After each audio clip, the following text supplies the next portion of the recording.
This is Channel 5, your 24-hour news source.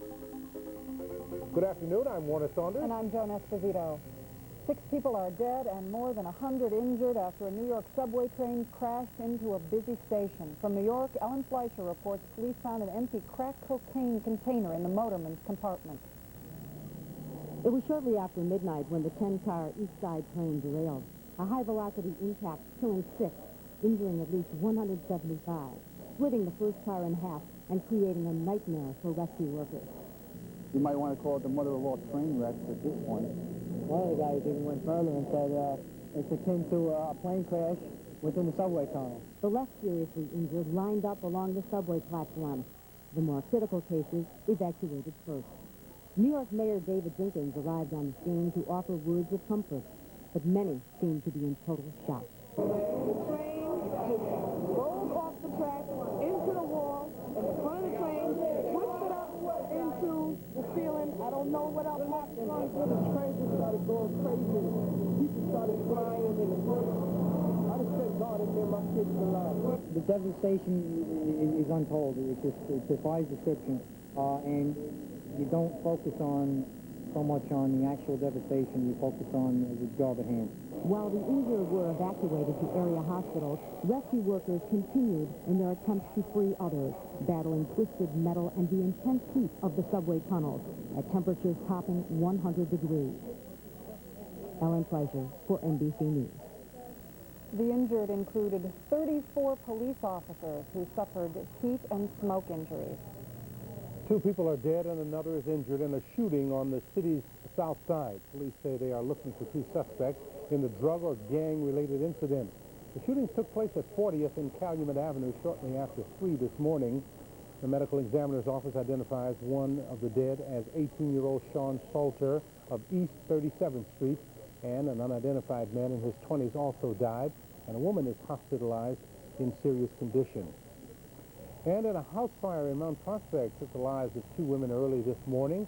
Dead are 61-year-old Audrey Westrom and her mother-in-law, 87-year-old Bertha Westrom. Authorities believe they died of smoke inhalation. The cause of the fire is under an investigation. The Chicago School Board is meeting again today to cut more from the budget. Outside that meeting, school workers demonstrated, saying the cuts should be made at the top, not at the bottom. School officials, teachers, and union officials emerged from a closed session yesterday expressing optimism about wrapping up a contract, wrapping up those contract renegotiations by tomorrow's deadline. Thousands of suburban students are on an extended vacation today because of teachers' strikes in 3 suburban school districts. Affected are 20,000 students in Gavin District 37, East Main District 63, and Naperville District 203. A full night of talks was fruitless in East Main. There are talks going on right now in the Naperville dispute. No talks scheduled today in Gavin. And in West Suburban Addison, teachers voted to walk off their jobs September 6th if there is no progress in negotiations. 13 former Soviet officials are facing treason charges for their parts in the attempted coup. If convicted, they could be sentenced to death. Meanwhile, 7 Soviet republics now say they want independence. But President Mikhail Gorbachev continues his fight for unity, as NBC's Keith Miller reports. Moldavia is the latest republic to declare independence. It announced its intentions to leave the Soviet Union, even as President Mikhail Gorbachev was telling the Supreme Soviet that disaster would follow any breakup of the Union. In an emotional speech, Gorbachev threatened to resign if he failed to achieve his goals. Soviet officials are now discussing ways to keep the Soviet Union together in an economic cooperative. But the Supreme Soviet, which did little to oppose the attempted coup last week, has lost credibility. Meanwhile, there's confusion in the Baltic states. 20 countries have recognized their independence, but Soviet troops still control the borders. In Lithuania, local border guards took on the new responsibility of looking for smugglers, but final authority still rests with Soviet officials. That was Keith Miller in Moscow. Soviet diplomats are urging former Edward Shevardnadze to return as Soviet foreign minister. A foreign minister source says that ministry workers in Moscow have overwhelmingly voted to ask Shevardnadze to take back the job that he quit in December. The Baltic states of Lithuania, Latvia, and Estonia continue their preparations for independence. Last night at the Lithuanian border, buses and cars jammed roadways as Baltic citizens tried to leave the Soviet Union. The citizens of the Baltic republics are experiencing feelings of elation, but Kate Addy reports they might soon experience economic reality. The reality of independence is going to mean some hard lessons in the Baltic Republic. Milk, for example, could be exported, but its quality and treatment fall way below required Western European standards. And many dairy farms actually consist of one cow. Then there's the milk bottling plant in Vilnius. "Welcome to my Stone Age factory," said the embarrassed manager. A depressing place for all who struggle to make it work. A constant battle with bad-tempered equipment, which relentlessly destroys the bottles it processes. The Lithuanians are practical. The workforce should be slimmed down, the factory privatized. But who would want to buy it? And as with the other two Baltic republics, the substantial Russian minorities, who tend to be concentrated in these factories, have also got to contemplate privatization, possible redundancies, and unemployment. This factory makes paint sprays. Indeed, it's the only paint spray factory in the entire Soviet Union. So now it will have to negotiate with each separately emerging republic. It can't export to Europe. The manager admits his product isn't good enough. Kate Addy, Vilnius, Lithuania. President Gorbachev has said the Baltic states have a constitutional right to limit their relations with the Soviet Union to economic matters. The U.S. economy isn't winning any awards these days either. The government reported that the GNP, which measures the country's output, shrank 0.1% last quarter. That casts doubt on predictions that the recession is ending. The CTA says that the recession has lowered revenues and forced the cancellation of all overtime. In an exclusive report, Dick Kay says it could mean headaches for commuters. The CTA has frozen all overtime. If it requires overtime to operate a bus, the run will be canceled. There will be a bus on every route, and if you're waiting on the corner for a certain bus that comes at 9:05 and that bus is missing, then you may have to wait a few minutes longer for that bus, but you're going to get a bus. When runs are canceled, the CTA says it will adjust times of other buses on the routes to take up the slack.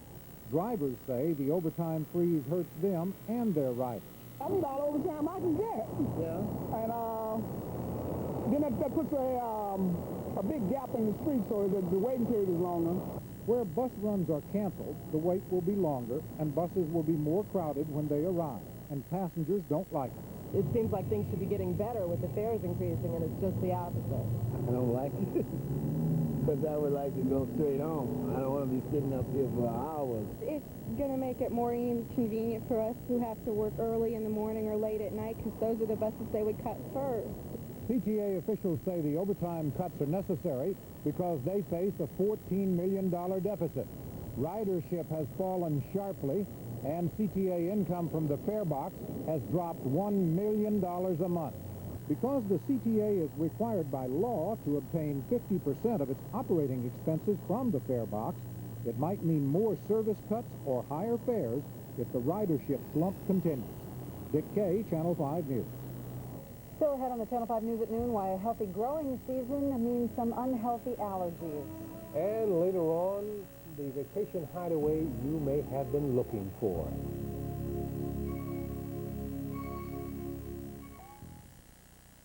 It's our Toyota Sell-A-Thon, now through Monday night only at Elmhurst Toyota.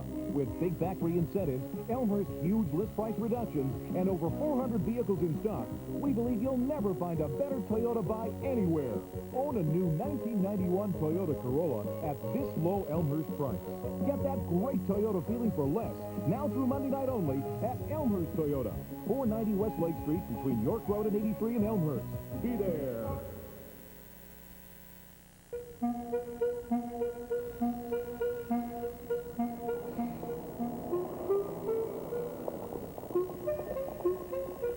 Well, woke up and late because I should be at a party.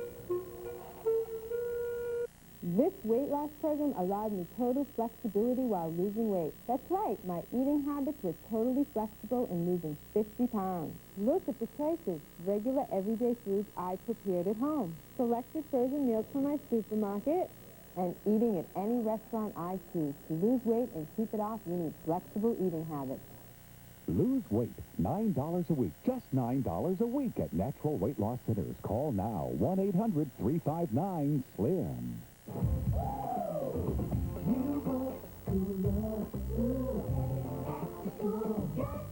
Now before the first bell rings, Carson's brings you 25 to 30% off the hottest selection of the coolest names for schools. Carson's back-to-school sale. 25 to 30% savings on everything a kid needs to look real cool at school.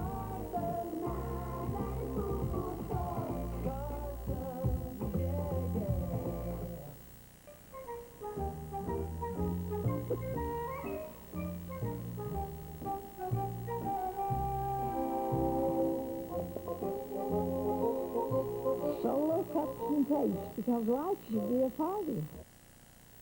Plainfield residents plan a memorial service tonight for the 29 people killed by a tornado 1 year ago today. They'll dedicate a monument in the shape of two clasped hands and read the names of the 29 people who died etched on a monument on the grounds of the new Plainfield High School Administration Building. Much of Plainfield has been rebuilt since last year's storm. Well, the dog days of summer mean finding relief in an air-conditioned room for some, but for others, heat is only one of the headaches they have to deal with. Channel 5's Grace Suarez reports late summer allergies are a real problem. Well, it's almost classically August 15th because that's when the days start getting shorter and the nights get a little cooler, and people can almost mark their calendars by when ragweed's coming. We're 2 weeks into the worst 6 weeks of the year for hay fever sufferers.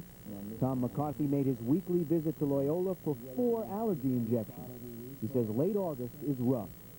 If I'm not in air conditioning and I'm not taking my medication, usually I'm very tired. All I want to do is sleep. 1991 presented Chicago area allergy sufferers with perhaps the worst combination you can imagine.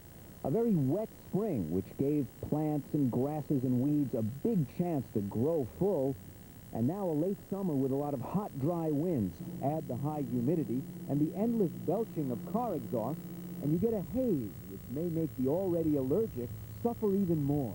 It may actually make the membrane of the nose more susceptible to the allergen. It's almost like it's more leaky, or they can get in better. The air quality was bad enough to be declared unhealthy for the old and the very young. For those in between, there was still a chance to grab some final summer rays or get ready for the hard hits of fall.